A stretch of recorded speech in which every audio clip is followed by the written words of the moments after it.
Captain Sarah Martinez adjusted her tactical gear one final time as the helicopter descended toward the remote mountain valley. The morning sun cast long shadows across the rugged terrain below, where intelligence reports suggested enemy forces had established a hidden weapons cache. At 32, Sarah had led dozens of reconnaissance missions, but something about this assignment felt different. The briefing had been unusually vague, and the location sat in a region known for strange electromagnetic anomalies that interfered with standard equipment.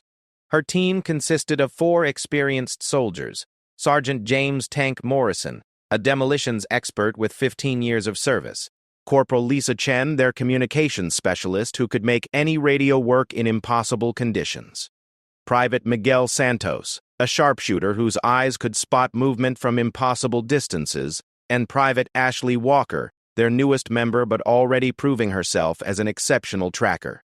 Together, they formed Recon Team Alpha, one of the most successful units in their division. As the helicopter touched down in a clearing surrounded by dense pine forests, Sarah felt the familiar rush of adrenaline mixed with responsibility. She had trained these soldiers, fought alongside them, and trusted them with her life countless times. The pilot shouted over the rotor noise that he would return in 72 hours to extract them from the designated pickup point 5 miles north of their current position. The team moved quickly away from the landing zone, disappearing into the thick forest as the helicopter's sound faded into the distance.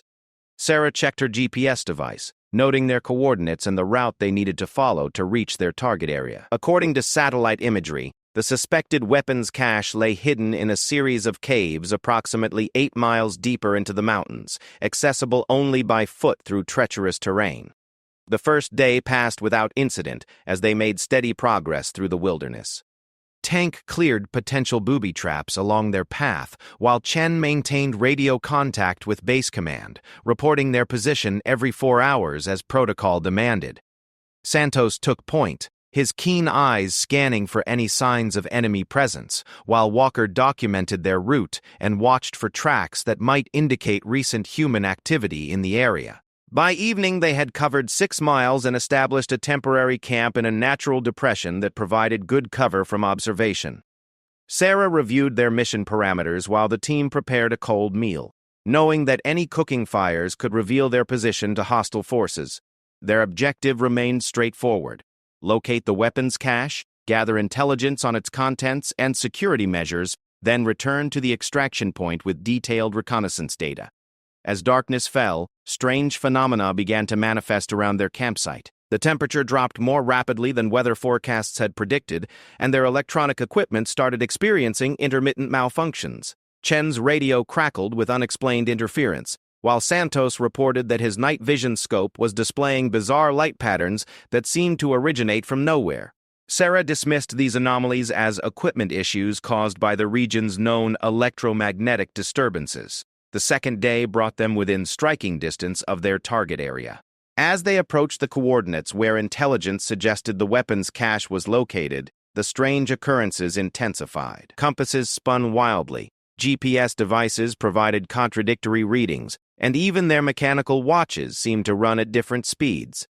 Sarah made the decision to rely on traditional navigation methods, using landmarks and dead reckoning to guide them toward their objective. The caves they sought lay hidden behind a curtain of dense vegetation on a steep hillside.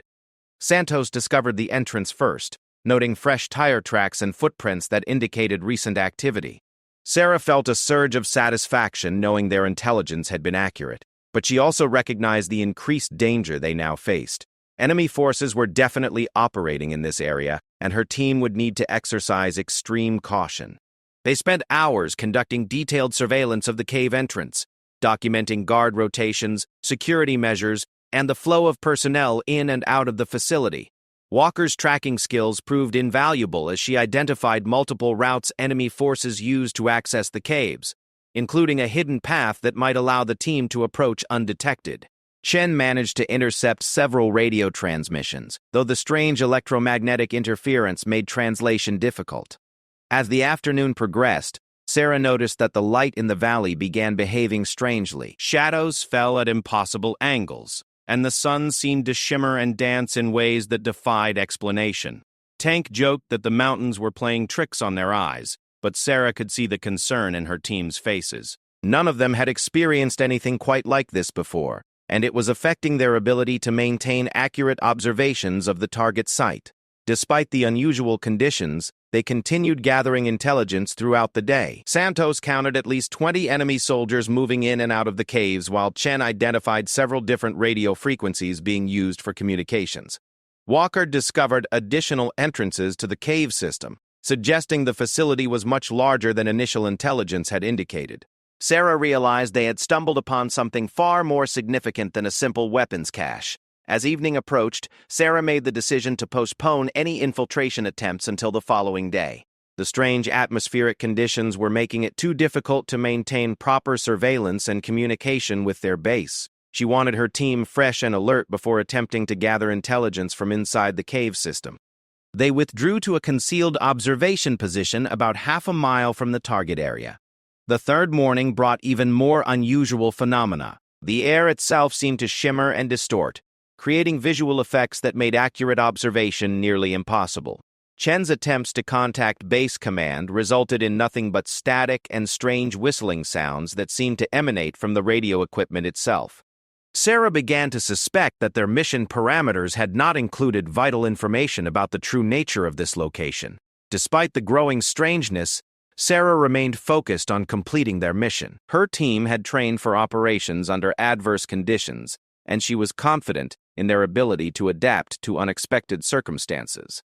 She assigned specific observation sectors to each team member, ensuring they could maintain surveillance of the target area despite the visual distortions that were becoming more frequent and intense. Tank reported movement near the main cave entrance, but when Sarah looked through her binoculars, the figures seemed to flicker and dance in ways that made identification impossible. Santos confirmed similar observations from his position, noting that his scope was displaying readings that made no logical sense.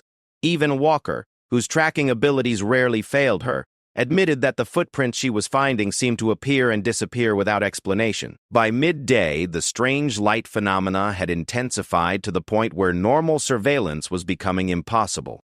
The air filled with an otherworldly glow that seemed to emanate from the very rocks and trees around them. Sarah made the difficult decision to attempt a closer approach to the cave entrance, hoping that proximity might allow them to gather the intelligence they needed, despite the bizarre conditions affecting the area. The team moved carefully through the forest, using available cover to mask their approach. As they drew closer to the target site, the strange light grew more intense, and Sarah began to hear sounds that seemed to come from everywhere and nowhere at once. Her team members reported similar auditory hallucinations, including voices speaking in languages none of them recognized, and mechanical sounds that bore no resemblance to any known equipment. Chen's radio equipment completely failed as they reached a position within 200 meters of the cave entrance. The displays showed random symbols and patterns that changed constantly, while the speakers emitted a low humming sound that seemed to resonate through their bones. Santos reported that his rifle scope was displaying impossible images, including views of locations that clearly were not their current surroundings. Sarah realized they were dealing with something far beyond their training and experience. The mission parameters had not prepared them for the phenomena they were encountering, and she began to question whether the intelligence that had led them here was accurate or complete. However, her commitment to completing their assignment remained strong, and she was determined to gather whatever information they could before withdrawing to the extraction point. As afternoon turned toward evening, the light around them began to pulse and shift in patterns that seemed almost alive. Tank reported seeing figures moving through the forest that appeared to be made of pure light, while Walker insisted that the very ground beneath their feet was shifting and changing in impossible ways. Sarah found herself questioning whether these phenomena were real or if her entire team was experiencing some form of shared hallucination. The final hours of their third day brought events that would challenge everything Sarah thought she knew about reality, and her role as a military leader.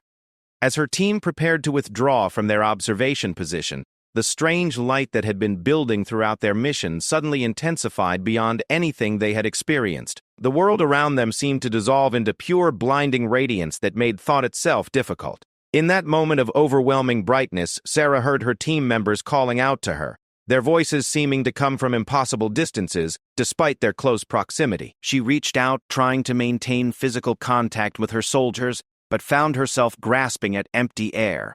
When the light finally began to fade, Sarah discovered she was completely alone in a forest that looked nothing like the terrain they had been surveying moments before. Sarah stood in complete silence, her heart pounding as she tried to process what had just happened.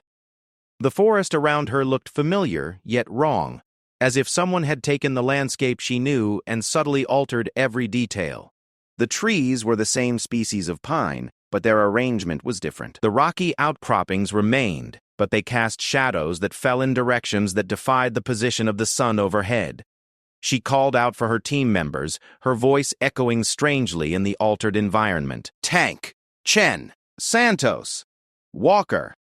Only silence answered her calls. Sarah checked her equipment, finding that most of her electronic devices were completely dead. Her compass spun aimlessly, her GPS unit displayed error messages, and even her watch had stopped working. Only her basic gear remained functional, her rifle, her knife, and the mechanical items that required no power source. Moving carefully through this transformed landscape, Sarah tried to retrace their steps back to where her team had been positioned just moments before. But the terrain no longer matched her memory or her written notes. Paths that should have led to familiar landmarks instead curved away into areas she had never seen. Rock formations that had served as navigation points were gone, replaced by different geological features that seemed to have always been there. Hours passed as Sarah searched desperately for any sign of her missing soldiers. She found no footprints, no equipment, no indication that Tank, Chen, Santos, or Walker had ever existed in this place. The absence was so complete that she began to question her own memories. Had she imagined her team? Was she suffering from some form of psychological break, brought on by the stress of the mission and the strange phenomena they had encountered? As evening approached in this bizarre version of the forest, Sarah faced the practical necessity of finding shelter for the night. Her survival training took over, as she located a defensible position near what appeared to be a natural cave formation. The caves bore a resemblance to their original target, but the entrance was in a different location, and the surrounding vegetation was arranged in patterns she did not recognize. Setting up a cold camp without any light sources that might reveal her position, Sarah tried to make sense of her situation using logical military thinking. Either she had suffered some form of head injury that was causing hallucinations, or she had somehow been transported to a location that resembled but was not identical to her original mission area. Neither explanation felt adequate to describe the completeness of the transformation she was experiencing. During the long hours of darkness, Sarah heard sounds that reinforced her growing belief that this was not the same forest where her mission had begun. The night calls of animals were subtly wrong, featuring familiar species making unfamiliar vocalizations. Even the wind through the trees sounded different, creating harmonics and resonances that she had never heard before in 15 years of wilderness operations. She spent the sleepless night reviewing every detail of her mission, trying to identify any information that might explain what had happened to her team and herself. The intelligence briefing had been unusually sparse, she realized, providing only basic information about the suspected weapons cache without the detailed background intelligence that normally accompanied such operations. Someone had known more about this location than they had shared with her team. Dawn brought no relief from the strangeness of her situation. The sunrise came from a direction that seemed slightly wrong according to her internal compass, and the quality of light itself was different from what she remembered. Colors appeared more vivid in some spectrums, while seeming muted in others, as if the very nature of illumination had been altered in subtle ways that her eyes could detect but her mind struggled to process. Sarah made the decision to continue toward what she believed was the location of the cave system her team had been surveying. If she could gather the intelligence they had been sent to collect, she might still be able to complete their mission and find answers about what had happened to her soldiers. Moving through the transformed landscape required constant attention, as familiar landmarks appeared in unexpected places and new features blocked routes she remembered as clear. The approach to the cave system revealed the most dramatic changes she had yet encountered. The entire mountainside had been altered, with the main entrance relocated to a position that should have been solid rock, according to her memory. The vegetation around the site grew in patterns that seemed almost cultivated, as if someone had arranged the natural camouflage according to a specific design rather than allowing it to develop organically. More disturbing than the physical changes was the complete absence of any human presence. Her team had documented significant enemy activity around this location, including guard posts, communication equipment, and regular patrols. Now she found no footprints, no tire tracks, no indication that humans had ever operated in this area. Even the cave entrance itself appeared to have been sealed by natural rockfalls for decades or perhaps centuries. Sarah spent the entire day conducting a thorough reconnaissance of the area, hoping to find some trace of the military activity her team had observed. Her search revealed nothing that matched their previous intelligence. The caves were empty, showing no signs of recent habitation or use as a weapons storage facility. Whatever they had been watching during their surveillance had vanished as completely as her team members. As she explored the cave system, Sarah discovered that the tunnels extended much deeper into the mountain than their external surveillance had suggested. The passages were natural formations, showing none of the modification or reinforcement that would be expected in a military installation. Her flashlight revealed walls carved by geological processes over thousands of years, not the concrete and steel construction typical of weapons caches. Deep within the cave system, Sarah found something that challenged her understanding of the situation even further. A chamber far from the entrance contained what appeared to be scientific equipment, but unlike anything she had seen before.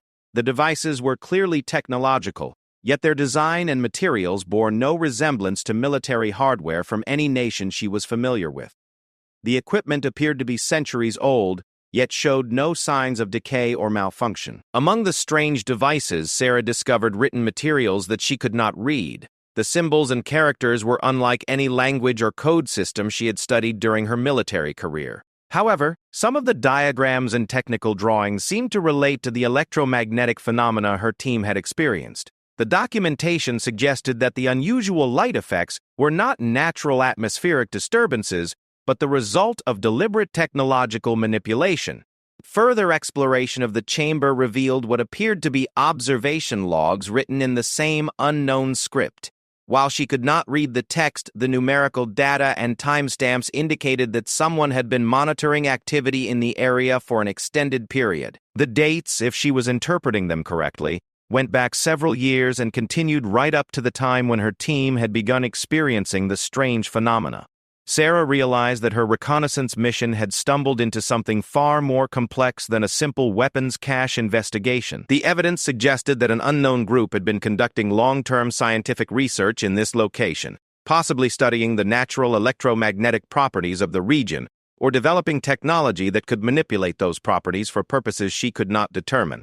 The most chilling discovery came when Sarah found what appeared to be personnel records among the scientific documentation. While the text remained unreadable, the photographs accompanying the records were clear enough to understand. The images showed individuals who appeared human but displayed physical characteristics that seemed somehow wrong.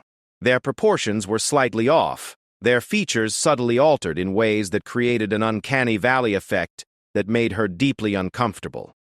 More disturbing still were photographs that appeared to document the capture or detention of military personnel. Sarah recognized standard-issue equipment and uniforms from various nations, suggesting that her team was not the first military unit to encounter whatever organization was operating in these caves. The implications filled her with dread as she considered the fate that might have befallen her missing soldiers. Among the photographs, Sarah found images that appeared to show the transformation process that military captives underwent. The pictures documented a progression from normal human appearance to the altered characteristics displayed by the facility personnel. If the photographic evidence was accurate, the missing soldiers were not simply prisoners, but were being changed into something else entirely. The final section of documentation contained what appeared to be research notes on dimensional or spatial manipulation. The diagram showed complex mathematical equations and technical specifications for devices that could apparently alter the physical properties of specific locations. Sarah began to understand that the strange light phenomena her team had experienced were not side effects, but the primary purpose of the technology being deployed in this area. Reading through the technical specifications, even without understanding the written language, Sarah realized that her team had been caught in some form of spatial displacement field. The technology documented in these caves could apparently create localized alterations to space and time, effectively transporting individuals from one version of reality to another. Her soldiers had not simply disappeared. They had been deliberately moved to a different dimensional space. The evidence suggested that this unknown organization had been using the technology to capture military reconnaissance teams for purposes that remained unclear. Whether they were gathering intelligence, conducting experiments, or pursuing some other agenda, they had clearly been operating in this location for years without detection by any national intelligence service. Sarah realized that her mission had been compromised from the beginning. As she prepared to leave the cave system with the evidence she had gathered, Sarah discovered that the exit routes had been altered. Passages that had been open when she entered were now blocked, while new tunnels had appeared that led in directions that defied the mountain's geology. The organization operating this facility was actively controlling her movement, apparently deciding whether she would be allowed to leave with the information she had discovered. Fighting down panic, Sarah used her training to assess her tactical situation calmly. She was alone in an unknown location, facing adversaries with technology that seemed decades or centuries ahead of anything she had encountered. Her conventional military equipment was essentially useless against enemies who could manipulate space and time itself. Yet she remained determined to escape and report her findings to command, hoping that her testimony might prevent other reconnaissance teams from suffering the same fate as her soldiers. Sarah spent 3 hours trying to navigate the altered cave system, finding that every passage she attempted led her deeper into the mountain rather than toward any exit. The technology controlling the spatial layout of the tunnels was beyond her understanding, but its effects were undeniable. She was being herded toward a specific destination by adversaries who could reshape reality itself to suit their purposes. Eventually, she emerged into a vast underground chamber that should not have been able to exist within the mountain's natural structure. The space extended far beyond what her flashlight could illuminate, with a ceiling that disappeared into darkness overhead. The chamber was clearly artificial, yet constructed using materials and techniques that bore no resemblance to any human engineering she had studied. As Sarah entered the chamber, lighting systems activated automatically, revealing the true scope of the facility she had discovered. The space contained dozens of sophisticated devices that hummed with barely contained energy, while walls covered in displays showed constantly changing data streams in the same unknown script she had encountered earlier. This was clearly the central control facility for whatever operation had captured her team. Movement in the shadows at the far end of the chamber caught her attention, and Sarah raised her rifle as figures emerged from concealment. The individuals approaching her matched the altered humans she had seen in the photographs, displaying the same unsettling physical characteristics that made them recognizable as formerly human, but fundamentally changed.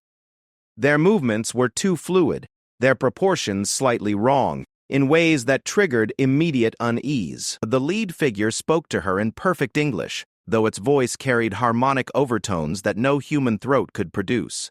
"Captain Martinez, we have been monitoring your progress through our facility. You have demonstrated remarkable determination and intelligence in piecing together the nature of our operation here. We had hoped to observe your reactions for a longer period, but circumstances require that we accelerate our timeline." Sarah kept her weapon trained on the group while demanding to know the location and condition of her team members. The entity that had spoken gestured toward a series of enclosed chambers along the wall of the vast room, where Sarah could see 4 figures suspended in what appeared to be transparent tubes filled with a luminous fluid. Even at a distance, she recognized Tank, Chen, Santos, and Walker, though they appeared to be unconscious or in some form of induced stasis. "Your soldiers are undergoing adaptation to our dimensional matrix," the entity explained with disturbing calmness. "The process requires several days to complete safely, but they will emerge with enhanced capabilities that will allow them to serve more effectively in their new environment. They are experiencing no discomfort and will retain their core personalities and memories, though their perspective on reality will be significantly expanded." Sarah demanded to know who they were and what authority they claimed to conduct medical procedures on military personnel without consent. The entity's response revealed that her captors were not representatives of any earthly government or organization. They described themselves as researchers from what they termed a parallel dimensional space, studying the effects of interdimensional travel on biological organisms from various reality matrices. According to their explanation, Earth existed within a cluster of closely related dimensional spaces, each containing slight variations in physical laws, historical development, and biological evolution. Her team had inadvertently crossed from their home dimension into a parallel space where these researchers had established a long-term observation post. The electromagnetic phenomena that had affected their equipment were side effects of the dimensional barrier becoming temporarily permeable. The researchers had been documenting the natural occurrence of interdimensional crossings in this location for decades, noting that certain atmospheric conditions could cause spontaneous breaches between parallel realities. However, they had also developed technology that could induce controlled crossings, allowing them to bring subjects from various dimensions to their facility for study. Sarah's reconnaissance mission had been deliberately guided into a dimensional trap. Sarah struggled to process this information, her military training having provided no framework for understanding interdimensional conflicts or parallel reality research, yet the evidence of her own experience supported their claims. The altered landscape, the disappearance of her team, and the impossible technology she had witnessed all pointed toward some form of reality manipulation that transcended conventional physics. The entity continued its explanation, describing how subjects from different dimensional matrices required adaptation before they could function effectively in alternate realities. The biological differences between parallel versions of Earth were subtle, but significant enough to cause serious health problems or death without proper modification. The process her team was undergoing was designed to allow them to survive and operate in multiple dimensional spaces. When Sarah demanded to be reunited with her soldiers, the entity informed her that she faced a choice. She could undergo the same adaptation process and join her team in their new role as interdimensional researchers, or she could be returned to her original dimension with no memory of these events. However, returning to her home reality would mean abandoning her soldiers, as they were too far into the adaptation process to be safely reversed. The moral complexity of this choice overwhelmed Sarah's ability to make a quick decision. Her training demanded that she prioritize the welfare of her team above all other considerations, yet accepting the entity's offer would mean abandoning everything she had known in her original life. She asked for time to consider her options, and to speak with her team members if possible. The entity agreed to allow her to communicate with her soldiers, activating systems that would permit limited interaction with the adaptation chambers. Sarah approached the tubes containing her team, noting that while they appeared unconscious, monitoring equipment showed normal brain activity and vital signs. When she spoke, they seemed to respond to her voice, even though they could not open their eyes or speak clearly. Tank was the first to achieve enough awareness to communicate, though his words came slowly and with obvious effort. He reported experiencing vivid dreams that seemed more real than normal consciousness, involving landscapes and civilizations that bore no resemblance to anything from their home dimension. The process was not painful, he assured her, but profoundly disorienting as his understanding of reality continued to expand.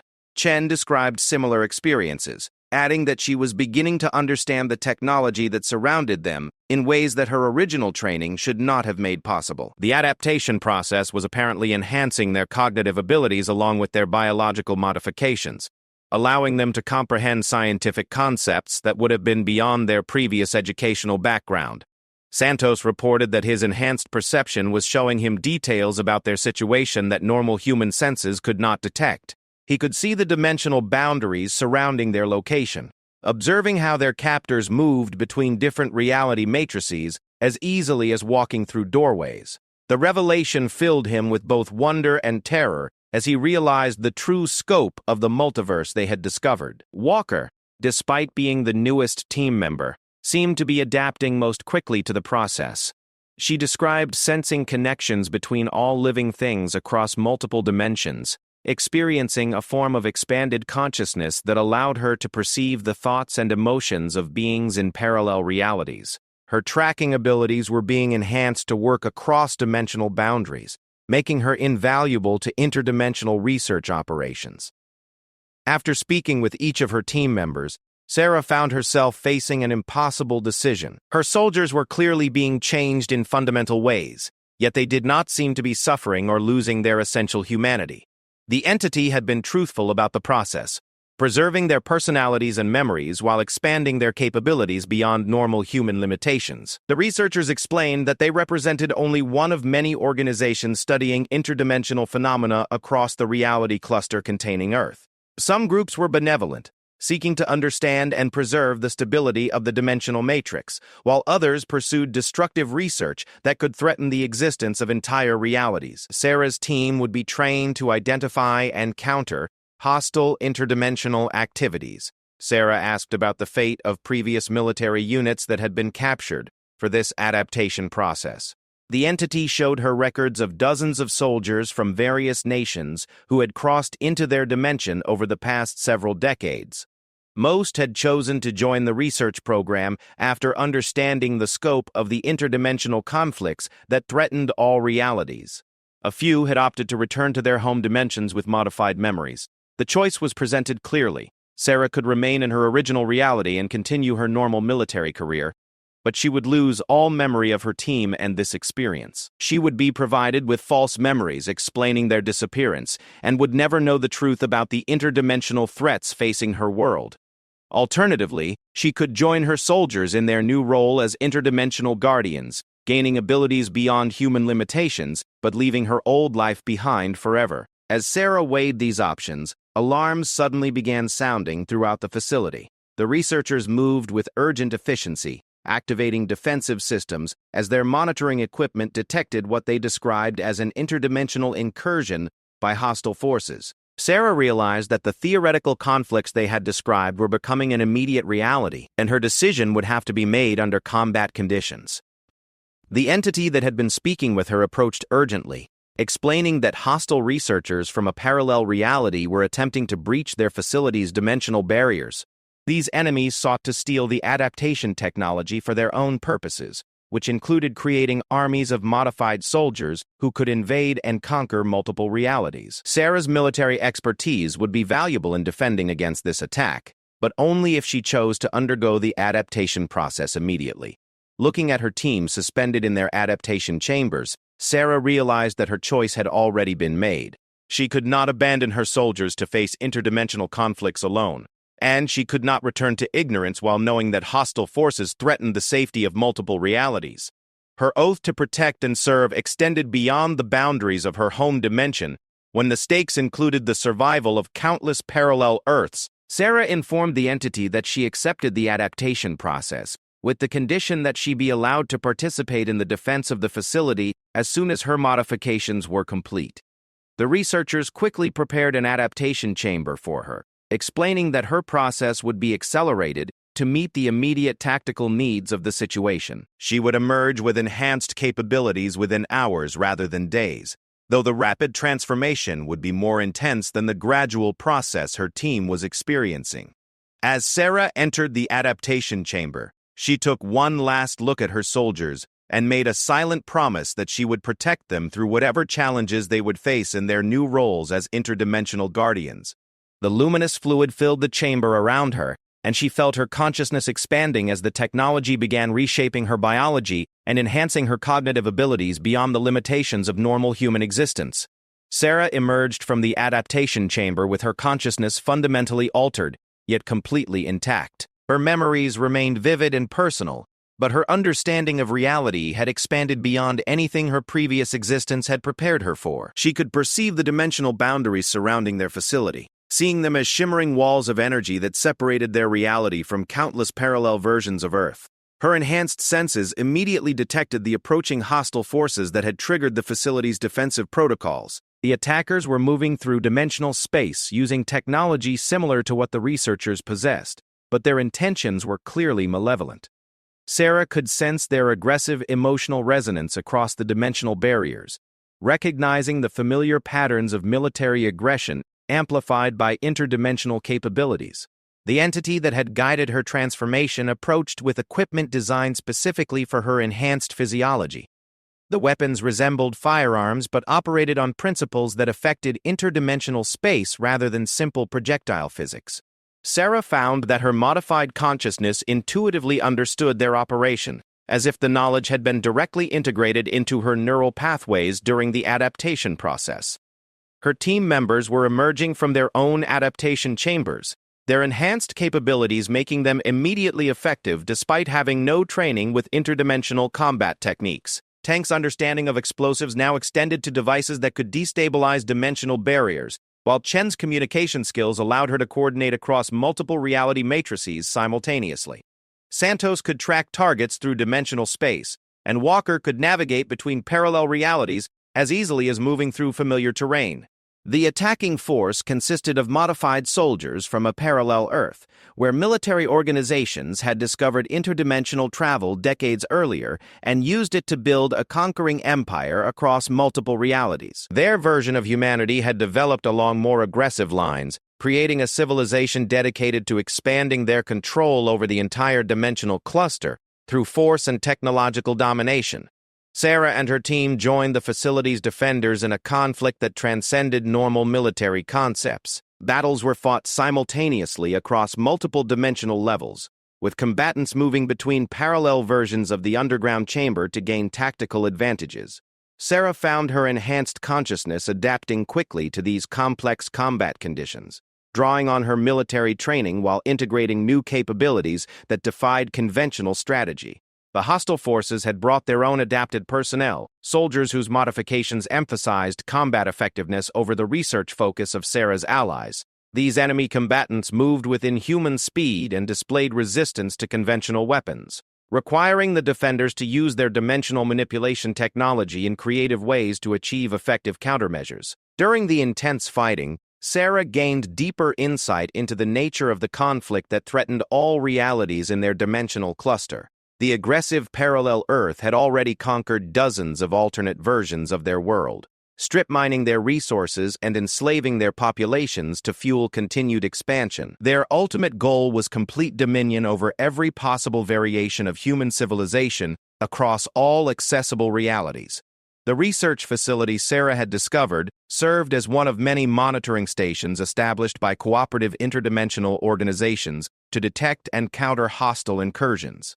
Her team's reconnaissance mission had inadvertently provided early warning of a major assault planned by the Empire forces, allowing the defenders to prepare more effectively than would have been possible otherwise. As the battle progressed, Sarah realized that her adaptation had granted her unique capabilities that neither side had anticipated. Her consciousness could perceive patterns in the dimensional conflict that revealed strategic weaknesses in the enemy's approach. She began coordinating defensive efforts across multiple reality levels, using her enhanced understanding to predict and counter the attacker's movements. Tank discovered that his explosive expertise could be applied to dimensional barriers themselves, creating controlled collapses that trapped enemy forces between realities. Chen established communication networks that allowed defenders from multiple parallel facilities to coordinate their efforts in real time across dimensional boundaries. Santos provided sniper support that could target enemies moving between realities, while Walker guided reinforcements through dimensional passages that the attackers had not secured. The tide of battle turned when Sarah identified a critical vulnerability in the enemy's interdimensional transportation network. Their forces were using a centralized system that could be disrupted by attacking specific dimensional anchor points that maintained their ability to move between realities. She coordinated a strike team that included her adapted soldiers and several of the facility's researchers. Moving through dimensional space to reach the enemy's anchor points required Sarah to trust her enhanced consciousness completely, navigating by instincts that her original human awareness could never have developed. The experience of transitioning between parallel realities was disorienting, yet exhilarating, as each dimension revealed slightly different versions of the same physical space with unique characteristics and possibilities. The assault on the enemy's dimensional infrastructure proved successful, stranding their attack force in the research facility's reality while cutting off their ability to retreat or call for reinforcements. However, the trapped enemy soldiers fought with desperate intensity, knowing that failure would likely result in their abandonment by their empire, or worse consequences if they were captured. Sarah led the final assault that neutralized the remaining hostile forces, using tactics that combined her military training with her new understanding of interdimensional combat. The battle concluded with the capture of several enemy personnel, who could provide intelligence about future threats, while the rest were either eliminated or managed to escape through emergency dimensional rifts that closed behind them. In the aftermath of the conflict, Sarah found herself facing a new understanding of her role and responsibilities. The adaptation process had not simply enhanced her capabilities.